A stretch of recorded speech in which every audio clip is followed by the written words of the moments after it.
চণ্ডীতলায় ক্ষোভের মুখে তৃণমূল সাংসদ কল্যাণ বন্দ্যোপাধ্যায়। তৃণমূল সাংসদকে মারধরের অভিযোগ।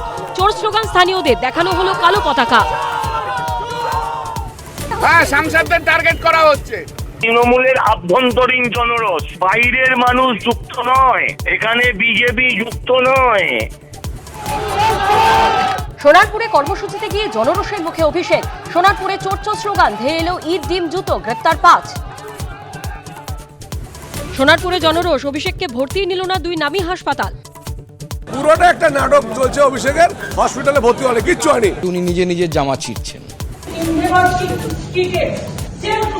অভিষেককে ভর্তিতে না, বেলভিউয়ে সিইও কে ধমক মমতা বন্দ্যোপাধ্যায়ের। ভিডিও পোস্ট করে দাবি বিজেপি নেতা দেবজিৎ সরকারের। বাড়ি থেকে উদ্ধার সরকারি ত্রাণ। পূর্বস্থলীতে গ্রেপ্তার প্রাক্তন তৃণমূল বিধায়ক। সাগরে ধৃত 4 তৃণমূল নেতা। বাড়িতে বেআইনি ডিজেল মজুতের অভিযোগ তৃণমূল নেতার বিরুদ্ধে। জন্ম নিয়ন্ত্রণ করে পরিবার পরিকল্পনা নিয়ে পদক্ষেপের পথে রাজ্য, মুখ্যমন্ত্রীকে প্রস্তাব শ্রমিকের। মাননীয় মুখ্যমন্ত্রী জনসংখ্যা বৃদ্ধি হয়ে চলেছে, সেটাকে নিয়ন্ত্রণ করবার চেষ্টা করবেন।